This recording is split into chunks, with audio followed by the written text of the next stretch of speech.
नमस्कार, मैं तरुण वर्मा और मैं एक क्लिनिकल साइकोलॉजिस्ट हूँ। बहुत से लोगों के एक्सपीरियंस में आता है कि जब वो एंटी डिप्रेसेंट दवाइयाँ लेना शुरू करते हैं, तो शुरुआत के कुछ दिनों में उनको बहुत एंग्जायटी फ़ील होती है, बहुत रेस्टलेस फ़ील करते हैं, बेचैनी, घबराहट भी महसूस हो सकती है और ये जो एंग्जायटी से जुड़े जो सिम्पटम्स हैं, ये माइल्ड से लेकर थोड़े सीवियर भी कुछ लोगों में हो सकते हैं। हालाँकि ज़्यादातर लोगों में ये सिम्पटम्स माइल्ड होते हैं। रेस्टलेसनेस, ज़्यादा एनर्जी महसूस होना, ये कॉमन एक्सपीरियंसेस हो सकते हैं और इस वजह से लोगों की नींद भी अफेक्ट हो सकती है। मतलब हो सकता है कि दवा लेने के बाद कुछ दिन तक तो उनको नींद आने में काफ़ी दिक्कत हो और ये एक बड़ी वजह होती है कि बहुत से लोग ये एंटी डिप्रेसेंट दवाइयाँ लेना छोड़ क्यों देते हैं। इन सिम्टम्स की वजह से, इनसे डर के लोग अक्सर दवाइयाँ एकदम से छोड़ भी देते हैं। उनको लगता है हमें तो बहुत खराब लग रहा है, बुरा लग रहा है, ये कैसी दवा है, डॉक्टर ने तो और तबीयत खराब कर दी, इन दवाओं से तो पता नहीं और क्या हो रहा होगा। उनके मन में कई बुरे-बुरे ख्याल आते हैं दवाओं को लेकर और ऐसे में लोग एक नेगेटिव एटीट्यूड बना लेते हैं दवाओं को लेकर, जिस वजह से कई बार वो इन दवाओं को लेने से बिल्कुल बचते हैं और कितनी भी बुरी कंडीशन क्यों ना हो जाए, वो दवाएँ नहीं लेते।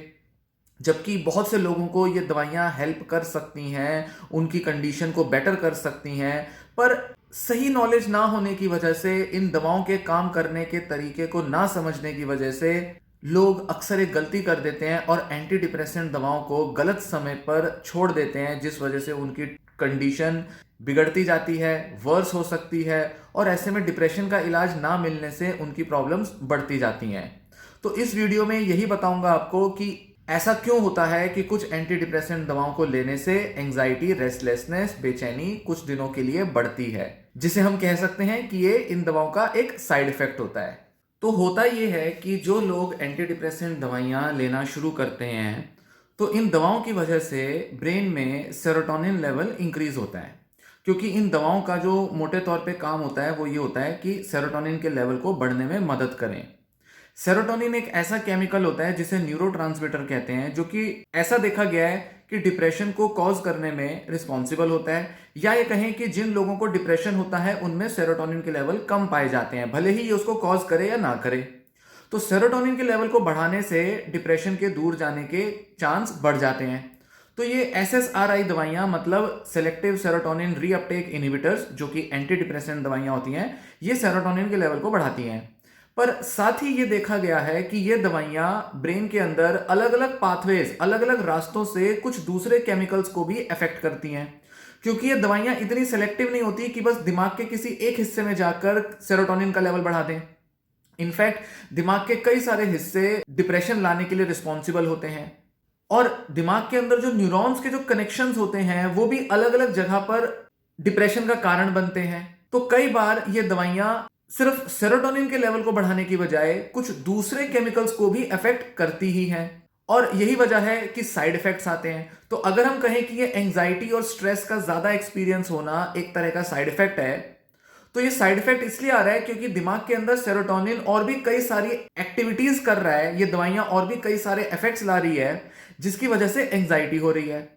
तो कौन से वो एरियाज हैं जो कि ये दवाइयां इफेक्ट करती हैं, किस पाथवे या किस केमिकल को इफेक्ट करती है, ये वैज्ञानिकों ने जाना है। वैज्ञानिकों के देखने में आया कि एंजाइटी इसलिए बढ़ जाती है क्योंकि दिमाग में एक केमिकल होता है जो कि हाइपोथैलेमस से सेक्रीट होता है, जिसे कहा जाता है कॉर्टिकोट्रोपिन रिलीजिंग हार्मोन, सीआरएच ऐसे शॉर्ट में बोलेंगे। ये केमिकल रिलीज होता है जब एसएसआरआई दवाइयां दी जाती हैं। तो बेसिकली हो क्या रहा है कि ये ना ही सिर्फ दवाइयां सेरोटोनिन के लेवल को बढ़ाने में हेल्प कर रही हैं, साथ ही ये कुछ दूसरे न्यूरॉन्स को भी अफेक्ट कर रही हैं, जिसकी वजह से हाइपोथैलेमस सीआरएच को ज्यादा रिलीज करता है। अब ये सीआरएच क्या करेगा, पिट्यूटरी ग्लैंड में एड्रीनोकॉर्टिकोट्रोपिन हार्मोन को रिलीज करेगा, जो कि किडनी के ऊपर मौजूद एड्रीनल ग्लैंड से कॉर्टिसोल रिलीज कराएगा। अब ये जो कॉर्टिसोल हार्मोन होता है, एड्रीनोकॉर्टिकोट्रोपिन हार्मोन हो गया, एड्रीनल ग्लैंड से निकलने वाला कॉर्टिसोल हो गया, ये वो केमिकल्स होते हैं जो स्ट्रेस के रिस्पॉन्स में निकलते हैं। सो बेसिकली क्या हो रहा है, ये जो दवाएं हैं ये दिमाग में जब सीआरएच रिलीज करती हैं तो दिमाग को ऐसा लगता है कि किसी तरह का खतरा मौजूद है, किसी तरीके का ऐसा एनवायरनमेंट के अंदर स्ट्रेसर मौजूद है जिसके लिए बहुत ज्यादा रिएक्ट करने की जरूरत है। क्योंकि जब स्ट्रेस होता है, अभी तो ये दवाओं की वजह से हुआ, पर नेचुरली भी ये हार्मोन ज्यादा निकलता है। कब? जब स्ट्रेस आता है। स्ट्रेस मतलब जब कोई खतरा महसूस होता है, जब बहुत चैलेंजिंग सिचुएशन होती है, जब बहुत स्ट्रेसफुल, बहुत तनाव देने वाली कंडीशन होती है, जहां पर हमें बहुत ज्यादा काम करना होता है, बहुत ज्यादा दिमाग लगाना होता है, जहां पर हमें तनाव आता है, तो जब भी हमें कभी खतरा महसूस होता है, डेंजर महसूस होता है, जैसे कि फोबिया के टाइम पर होता है या पैनिक डिसऑर्डर के टाइम पर होता है, तो उस टाइम पर ये सीआरएच ही है जो ज्यादा रिलीज होता है। और बड़े सारे शोधों में देखा गया है कि सीआरएच मतलब कॉर्टिकोट्रोपिन हार्मोन, ये ज्यादा एंजाइटी जिन लोगों में होती है उनमें ये ज्यादा पाया जाता है, मतलब उसमें इसकी रिलीज ज्यादा होती है। क्यों?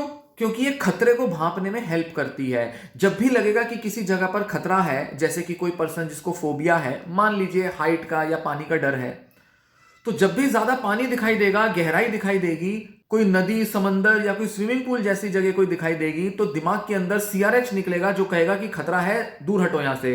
तो पेशेंट या कोई पर्सन जो होगा वो तभी दूर भागेगा, दूर हटेगा उस सिचुएशन में जब उसको एंजाइटी होगी। तो वो एंजाइटी लाने का काम सीआरएच करता है। और क्योंकि सीआरएच रिलीज होगा तो कॉर्टिसोल भी रिलीज होगा, मतलब स्ट्रेस का रिस्पॉन्स आएगा, बॉडी बहुत ज्यादा हाइपर एक्टिव हो जाएगी, बॉडी के अंदर बीपी बढ़ जाएगा, हार्ट बीट्स बढ़ जाएंगी, पसीना आने लगेगा, दूर भागने का मन करेगा, मसल टेंशन पैदा होगी। तो ये सारे जो रिएक्शंस होते हैं ये स्ट्रेस एंजाइटी के टाइम पर वैसे भी आते ही हैं बॉडी में, जिसके पीछे रिस्पॉन्सिबल होता है सीआरएच। तो हो क्या रहा है कि एंटी डिप्रेसेंट दवा लेने से ये हार्मोन बिना बात के रिलीज हो रहा है, मतलब कोई स्ट्रेसफुल कंडीशन तो है नहीं, कोई स्ट्रेस तो आ नहीं रहा, एंजाइटी तो हो नहीं रही, किसी चीज से डर तो लग नहीं रहा, तो पेशेंट डिप्रेस्ड है पर ये दवा खा रहा है और दवा खाने से उसके दिमाग में ये हार्मोन रिलीज हो रहा है जो उसको बेचैन करने का काम कर रहा है। और इस बेचैनी की वजह से, क्योंकि सिचुएशन तो ठीक ठाक है, तो पेशेंट को बहुत ज्यादा रेस्टलेसनेस महसूस होती है, ऐसे लगता है कि जैसे कुछ करना है, कुछ बेचैनी है, रेस्टलेस फील कर रहा है, जिस वजह से नींद भी नहीं आती उसको, हमेशा दिमाग ज्यादा सोचना शुरू कर देता है, ओवर थिंक करना पर्सन शुरू कर सकता है। और ज्यादा ओवर थिंकिंग होगी तो रात में नींद गायब हो जाएगी, दिन में भी एक इंसान परेशान सा रहेगा, काम में कोई ध्यान नहीं लगेगा, ओवर थिंक कर रहा है दिमाग। तो ये जो साइड इफेक्ट है ये इसलिए आता है क्योंकि सीआरएच ज्यादा रिलीज हो रहा है। अब कई लोगों का ये सवाल आता है, इनफैक्ट बहुत कॉमनली पूछा जाता है कि ये फिर सबके साथ क्यों नहीं होता, क्योंकि हर पेशेंट के अंदर जो भी एंटी डिप्रेसेंट दवा लेना शुरू कर रहा है उसके साथ ये रेस्टलेसनेस एंजाइटी वाली रिएक्शन नहीं आएगी, ये साइड इफेक्ट नहीं आएगा। या कुछ लोग जिन्होंने पहले कभी एंटी डिप्रेसेंट दवा ली थी तब तो उनके साथ ये सिम्टम्स नहीं आए थे, पर कभी दोबारा जब वो ये दवा ले रहे हैं तो उनके साथ ये रेस्टलेसनेस एंजाइटी के सिम्टम्स आ रहे हैं। या फैमिली में किसी और पर्सन ने ली थी या किसी दोस्त रिश्तेदार ने ली थी, उनको तो ये सिम्टम नहीं हुए थे, पर हो सकता है आप कहें कि मुझे सिम्टम हो रहे हैं या हो रहे थे। इसके पीछे जो वैज्ञानिक कारण देखते हैं वो ये कि कुछ लोगों के अंदर एंजाइटी डिप्रेशन के अलावा वैसे भी ज्यादा मौजूद होती है। कुछ लोगों में मिक्स्ड एंजाइटी डिप्रेसिव डिसऑर्डर होता है, मतलब ना ही सिर्फ उनके अंदर डिप्रेशन के सिम्टम्स ज्यादा होते हैं, उनके अंदर एंजाइटी के सिम्टम्स भी ज्यादा होते हैं।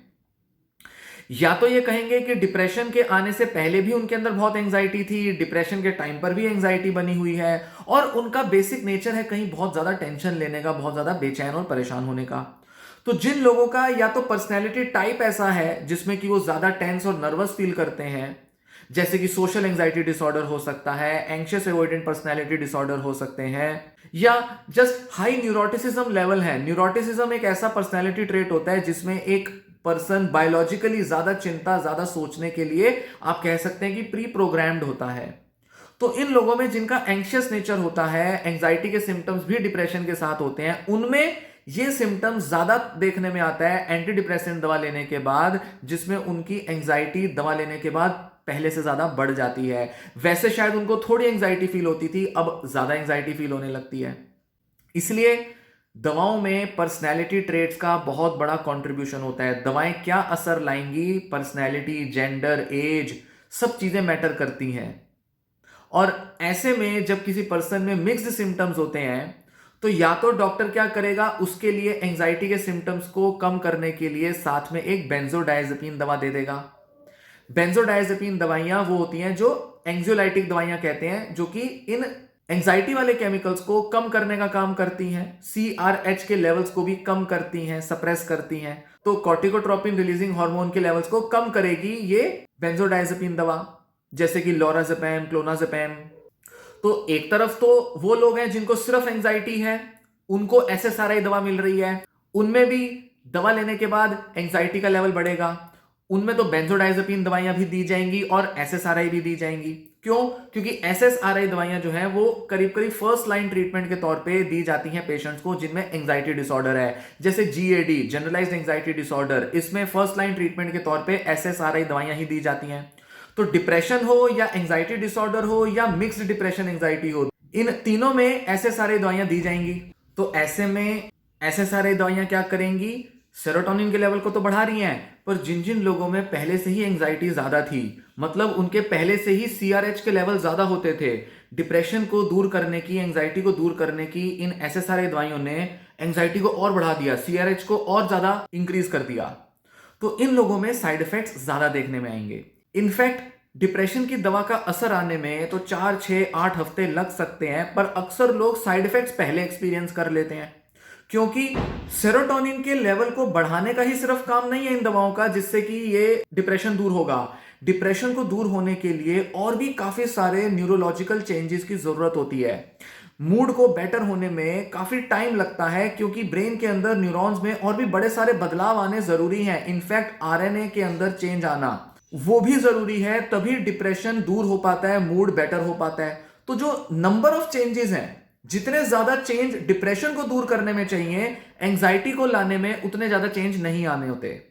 मतलब थोड़े से दवा से भी, थोड़े से टाइम में भी एंजाइटी के वो सीआरएच वाले लेवल तो बढ़ जाएंगे, पर सेरोटोनिन के लेवल को बढ़ने में, डिप्रेशन को दूर जाने में काफी टाइम लगेगा, काफी सारे बदलाव दिमाग में आने होते हैं। इसलिए डिप्रेशन को दूर होने में तो टाइम लगता है, पर एंजाइटी बढ़ जाती है, ये रिएक्शन जल्दी आ जाता है। तो ये थोड़ा सा पैराडॉक्सिकल इफेक्ट होता है। मतलब दवा जिस चीज के लिए दी जा रही है, पहले साइड इफेक्ट के तौर पे वही प्रॉब्लम ज्यादा बढ़ेगी। अच्छी बात यह है कि ज्यादातर पेशेंट्स में ये जो एंजाइटी का, रेस्टलेसनेस का बढ़ना होता है या नींद का चला जाना होता है, इंसोम्निया हो जाता है दवा लेने से, ये ट्रांजिएंट इफेक्ट होता है। मतलब थोड़े टाइम बाद ये प्रॉब्लम चली जाएगी। ज्यादातर पेशेंट 10, 15, 20 दिन के अंदर अंदर इन प्रॉब्लम्स को दूर जाता हुआ देखते हैं, रिलीफ हो जाता है। और बेंजोडाइजेपिन दवा दी जाए या ना दी जाए, बावजूद उसके ज्यादातर लोगों में ये सिम्टम्स चले जाते हैं। इसलिए कहा जाता है कि साइड इफेक्ट्स जब आ भी रहे हैं तो उनको किसी तरह से पेशेंट हैंडल करता रहे, उसके लिए कोई ऑल्टरनेटिव तरीका निकाले, थोड़ा सा योगा मेडिटेशन करे, रिलैक्स करे, बाहर वॉक करना शुरू करे, एक्सरसाइज करना शुरू करे, क्योंकि इन सब चीजों के जो इफेक्ट आएंगे वो एंजाइटी, रेस्टलेसनेस को कम करने में हेल्प करेंगे। पर जिन लोगों में बहुत ज्यादा एंजाइटी होगी, बहुत ज्यादा परेशान हो जाएंगे, बेचैन हो जाएंगे, उस केस में डॉक्टर को नींद की, एंजाइटी की दवा देनी पड़ेगी, मतलब सिडेटिव्स या बेंजोडाइजेपिन्स। तो इस तरह से दिमाग का, एंजाइटी का, डिप्रेशन का आपस का कनेक्शन होता है। दिमाग के अलग अलग रास्तों से ये बीमारियां आती हैं। दवा देने से ये केमिकल लेवल्स में चेंजेस आते हैं और इस वजह से सिम्टम का आना जाना होता है। इसलिए जरूरी होता है कि पेशेंट जो है वो पेशेंस रखे, क्योंकि जब वो पेशेंस रखेगा तो अपने आप ये दवाइयों का असर धीरे धीरे आने लगेगा। और यही होता है कि थोड़े टाइम बाद ये साइड इफेक्ट्स इसलिए चले जाते हैं क्योंकि दवा का असर आने लगता है। दवा का असर मतलब एंजाइटी कम करने का असर आने लगता है, क्योंकि जो दवा है वो दी गई है सेरोटोनिन के लेवल को बढ़ाने के लिए। अब एंजाइटी सेरोटोनिन के लेवल्स के कम होने से भी होती है, तो वो दिमाग के हिस्से, वो दिमाग के न्यूरॉन्स और दिमाग के वो कारण जो एंजाइटी ला रहे थे सेरोटोनिन के कम होने की वजह से, वो इंप्रूव होने लगते हैं। तो सीआरएच की वजह से जो ज्यादा एंजाइटी हुई है वो तो थोड़े टाइम बाद दब जाती है, पर सेरोटोनिन के इंक्रीज होने से जो एंजाइटी कम हुई है उसका इंपैक्ट ज्यादा होता है। तो एक इंपैक्ट से दूसरा इंपैक्ट ज्यादा हो जाता है। इनिशियली सेरोटोनिन के लेवल तो नहीं बढ़े, पर सीआरएच के लेवल बढ़ गए तो एंजाइटी ज्यादा हो गई। बाद में सेरोटोनिन के लेवल बढ़ गए, एंजाइटी डिप्रेशन कम हुआ, तो सीआरएच के लेवल भी दब गए।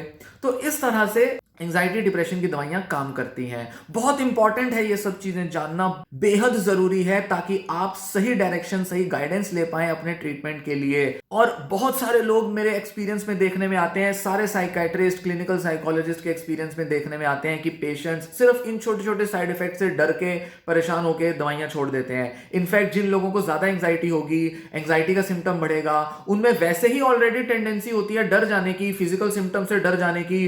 कभी नौजिया हो गया, उल्टी महसूस हुई, छाती में दर्द महसूस हो गया, हार्ट बीट बढ़ गई, ये सिम्टम्स ही इतने परेशान करते हैं, तो थोड़ी सी रेस्टलेसनेस भी ज्यादा होगी तो पेशेंट और ज्यादा डर जाएगा। इसलिए ये भी देखा गया रिसर्चेस में कि वो लोग जिनमें ज्यादा एंजाइटी होती है वो ज्यादा दवाइयां छोड़ते हैं, क्योंकि वो जल्दी डर जाते हैं इन दवाओं के साइड इफेक्ट से। तो वो लोग जिनको सिर्फ डिप्रेशन है जिनमें एंग्शियस टेम्परामेंट नहीं है, वो दवाइयां अक्सर लंबे टाइम तक लेते रहते हैं। इसलिए उन लोगों को जिनमें एंग्जाइटी पहले से ही ज्यादा थी, उन लोगों को सावधानी बरतनी है, सही तरह से एजुकेट होना है ताकि दवाओं को सही तरह से ले पाएं और डरे ना, एश्योर्ड रहें, कॉन्फिडेंट रहें कि दवाइयां आज नहीं तो कल धीरे धीरे वो काम करेंगी और ये जब इफेक्ट ले आएंगी तो एंग्जाइटी के मोटे तौर पे जो सिम्टम्स हैं वो कम होंगे ही। इसीलिए सपोर्ट लेना, काउंसलिंग लेना ऐसे लोगों के लिए और भी ज्यादा जरूरी हो जाता है। दवाओं के एंग्जाइटी के नेचर के बारे में जानना तो जरूरी है, पर काउंसलिंग लेना, रिलैक्सेशन एक्सरसाइजेस करना, ब्रीदिंग, मेडिटेशन, माइंडफुलनेस एक्सरसाइज, ये सब करना ऐसे पेशेंट्स के लिए और भी ज्यादा जरूरी हो जाता है। तो ये लाइफस्टाइल चेंजेस लाना इंपॉर्टेंट है साइड बाय साइड। तो यहां पर अब और भी कुछ सवाल आते हैं कि ये जो एंग्जाइटी की जो दवाएं हैं बेंजोडाइजेपिन, ये कितने टाइम तक चलेंगी। ज्यादातर डॉक्टर 2-4 हफ्ते तक ही ये दवाइयां चलाते हैं, जब तक कि ऐसे सारे दवा का असर आने लगता है। फिर उसके बाद धीरे धीरे वो इसको टेपर कर देते हैं, धीरे धीरे इसकी डोजेज कम करके उसको बंद करा देते हैं। जिन लोगों में इन दवाओं के बावजूद, मतलब बेंजोडाइजेपिन दवा लेने के बावजूद एंग्जाइटी ना कंट्रोल हो रही हो या और ज्यादा बढ़ रही हो, या बेंजोडाइजेपिन दवा नहीं भी दी फिर भी दवाइयां बदलने से, मतलब ऐसे सारे दवा भी डॉक्टर बदल सकता है। कई डॉक्टर्स बजाय बेंजोडाइजेपिन दवा चलाने के ऐसे सारे दवा बदल देते हैं जिससे कि एंग्जाइटी के सिम्टम्स ज्यादा ना आए। पर अगर फिर भी अगर एंग्जाइटी के सिम्टम्स आ रहे हैं, क्योंकि हर किसी की ब्रेन केमिस्ट्री अलग होती है, हर किसी के अलग अलग नेचर होते हैं, अलग अलग तरह से केमिकल जो है ब्रेन पर इफेक्ट करता है, तो ऐसे में पेशेंट के लिए ज्यादा जरूरी हो जाता है कि वो थेरेपी की तरफ जाए, काउंसलिंग की तरफ जाए। साइकोथेरेपी, मतलब एंग्जाइटी के लिए जो साइकोथेरेपी होती है, कॉग्निटिव बिहेवियरल थेरेपी, उसकी तरफ आगे बढ़े, क्योंकि उस केस में पेशेंट को ज़्यादा ज़रूरी है कि वो अपने एंग्जाइटी के लेवल्स को कम करने के लिए अपने थॉट्स को, अपने बिहेवियर्स को चेंज करे। क्योंकि अगर दवाइयाँ काम नहीं करती या एक टाइम के बाद दवाइयाँ काम करनी बंद कर देती हैं, तब पेशेंट के थॉट्स, बिहेवियर्स या उसके सराउंडिंग्स में, उसके एनवायरनमेंट में कुछ ऐसे फैक्टर्स मौजूद हैं जिसकी वजह से उसकी एंग्जाइटी दूर नहीं हो रही। तो साइड इफेक्ट्स भले ही चले जाएं एंग्जाइटी वाले या बढ़ जाएं, या एंग्जाइटी बनी भी रहे, तो भी पेशेंट के लिए जरूरी होगा कि दवा के साथ साथ वो सीबीटी ले, स्पेशली तब जब ज्यादा लेवल्स होते हैं एंग्जाइटी के। तो इस वीडियो में जो आपको जानकारी दी आपको पसंद आई हो तो लाइक करें। काफ़ी सारी जानकारी मैं अपने YouTube चैनल पर देता हूं जो कि आपके लिए काफ़ी यूनिक होगी, दूसरे चैनल्स पर आपको सुनने में नहीं मिलेगी, स्पेशली जो हिंदी के चैनल्स हैं उन पे तो नहीं मिलेगी।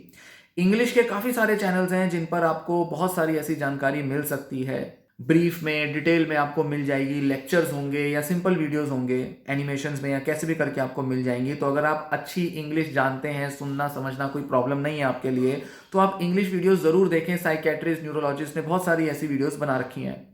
और हिंदी में अगर आपको जानने में ज़्यादा कन्वीनियंट है, आपकी या तो मदर टंग हिंदी हो सकती है या आपको इंग्लिश अच्छी नहीं आती होगी, उन इंग्लिश वीडियोस को समझने में मुश्किल आती है, तो आप मेरी वीडियोस देखें, क्योंकि बहुत सारी ऐसी जानकारी मैं अपनी वीडियोस में देता हूं जो कि ना ही सिर्फ पेशेंट्स के लिए, उनके फैमिली मेम्बर्स के लिए ज़रूरी है, जो कि आपके ट्रीटमेंट में गाइड करने में सबसे ज़्यादा इंपॉर्टेंट है। क्योंकि इस जानकारी के बिना आप गलत निर्णय, गलत डिसीजन लेंगे अपने ट्रीटमेंट को लेकर। इसलिए ज़्यादा से ज़्यादा जानकारी लेते रहें, समझते रहें, प्रॉब्लम्स को जानें और इलाज के लिए एक रैशनल अप्रोच रखें, समझ कर चलें इलाज के लिए। क्या इलाज लेना है, कौन सा लेना है, कब लेना है, आपको पूरा सही पता होना चाहिए हर इलाज के बारे में, तभी ये सारे इलाज आपके लिए इफेक्टिव होंगे। इसलिए गलत धारणाओं में किसी ने क्या बोला, क्या कह रहा है, यूट्यूब पे किसी ने कहा कि बिना दवाओं के हम ठीक कर देंगे एंग्जाइटी, डिप्रेशन, ये वो, इन चक्रों में पड़ने की ज़रूरत नहीं है। एक प्रॉपर मेडिकल तरीके से दवाओं को या थेरेपी को या लाइफस्टाइल चेंजेस को अप्रोच करना ज़रूरी है। तो ये वीडियो मैं यहीं समाप्त करता हूँ। धन्यवाद।